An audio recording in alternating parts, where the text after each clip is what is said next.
बलांगीर कोसଳ कलामंडल पड़ियारे चली त्रयोविंशतम जिलास्तरीय लोक महोत्सव और पल्लीश्री मेला सुभद्रा शक्ति मेला गत 4 दिन धरी यह कार्यक्रम सफलतार सहित चली आसी लोके मनोरंजन कार्यक्रम मजा नेबा सहित किणाकिणीर सुजोग पाउछंती। प्रकाश जे चलित वर्ष कोसଳ कलामंडल पड़ियारे लोक महोत्सव सहित पल्लीश्री मेला और सुभद्रा शक्ति मेलार आयोजन करा जायछि। एथिरे सर्वमोट भाबरे 300 रु अधिक स्टॉल लागिछि। एथिरे राज्य तथा राज्य बाहर व्यवसायी माने आसी भाग निछंती। एहा सहित हस्तशिल्प राज्यर कोण अनुकोणरू आसीथिबा विभिन्न सामग्री सब मिलुछि। तेणु करी संध्या हेले कोसळ कलामंडल पड़ियारे लोकंक बेस भीड़ जमुछि। तेबे 4 दिन रे 1 कोटी रु ऊर्ध्व टंकार व्यापार करा जायतिबा अनुमान करा जाउछि। बलांगीर लोक उत्सव हेउछि संस्कृति लोककला और कलाकारक महाकुंभ। सरकारक प्रयास क्रमे एठारे लोककला सहित बजार व्यवस्था मध्य करा जायछि, जहा फଳରେ व्यापारी माने मध्य लाभवान होई पारुछंती। आज हेउछि लोक उत्सवर शेष दिन।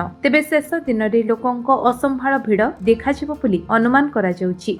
मोर नाम होचे अनया दास, मालपड़ा बलांगीर। बहुत बढ़िया लागुचे, प्रति वर्ष एंता होउथाउ आउ समस्ते सबु जगारु आउछन। स्टॉल माने भी बहुत बढ़िया हिचे, सबु सामान मिली पारुछे। सबु हमर मांडिया उपरे तापरे हमर कारपेट हस्ततंत्र सबु थिरे आसुचे, बहुत भल लागुचे। हम 2 दिन हलान पूरा लगातार आसुचे। आचार पापड़ से आउ आरसा तापरे हमर मांडिया काकरा एते तो सूप पीलु मांडिया रो बहुत टेस्टी हितिला। भल हिचे सब आ माने तो बहुत भल सब आनी करी आमके जुगै दउचन। मतलब बहुत खुशी लागुचे आ सब थुरु ठीक मां मान कर तो लागी सब आज दुनिया चली छे। बहुत बढ़िया हिचे, अरेंजमेंट बहुत भल हिचे। वर्षक थोरे आमे टाकी थिसु बाहरु आइछे, सेति लागि आमे सब टाकी थिसु देखबार लागि। मो ना होचे सौरमय दास, जॉइंट सीईओ ओरमास बलांगीर।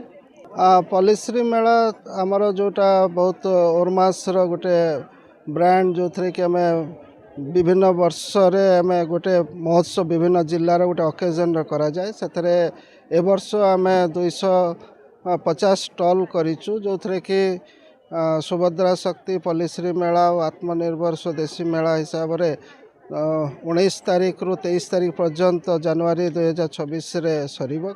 आसंता काली सरीबार अछि।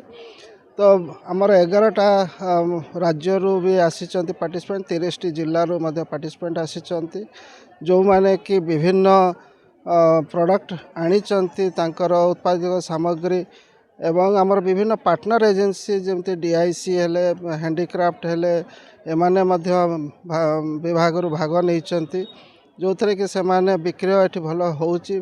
बलांगीर रे जो कोसळ कलामंडल पड़ियारे जोटी होउची सेठी लोकंकर भल किणवार गोटे उत्साह बढ़ीची एवं भल विक्रय मध्य होउची। चेष्टा होउची जे कोटिए रु ऊर्ध्व काली सुधा आमर विक्रयर गोटे जो आमे मापदंड रखीचु सेथरे आमे उत्तीर्ण हबु। वर्तमान सुधा आमर जदि गत 3 दिन आमे धरिबा पाखापाखि 50 लाख सेल हो सारी। सर मेरा नाम फिरोज़ अहमद है और मैं उत्तर प्रदेश ज़िला बिजनौर से आया हूँ। सर मैं बलांगीर ओरमास में आया हूँ और ये हमारा बैग जूट बैग आता है हैंडलूम फैब्रिक में, और खादी शर्ट आता है, खादी प्रोडक्ट होगा। तो यहाँ बलांगीर के लिए आए थे हम फर्स्ट डे।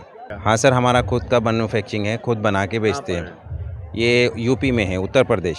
माहौल यहाँ का बहुत अच्छा लगा। हम पहली बार आए थे यहाँ, लेकिन ओरमास का प्रोग्राम बहुत अच्छा लगा हमें। बहुत अच्छा रिस्पांस है और यहाँ के कस्टमर भी बहुत अच्छे हैं, परचेजिंग पावर है। हाँ सर जी, हमारा जो योजना है बहुत अच्छा यहाँ का अरेंजमेंट है, सब कुछ हमें सारी सुविधाएं मिली है। बलांगीर अंजु पृष्ठंग रिपोर्ट, विश्व विजय न्यूज ओडिशा।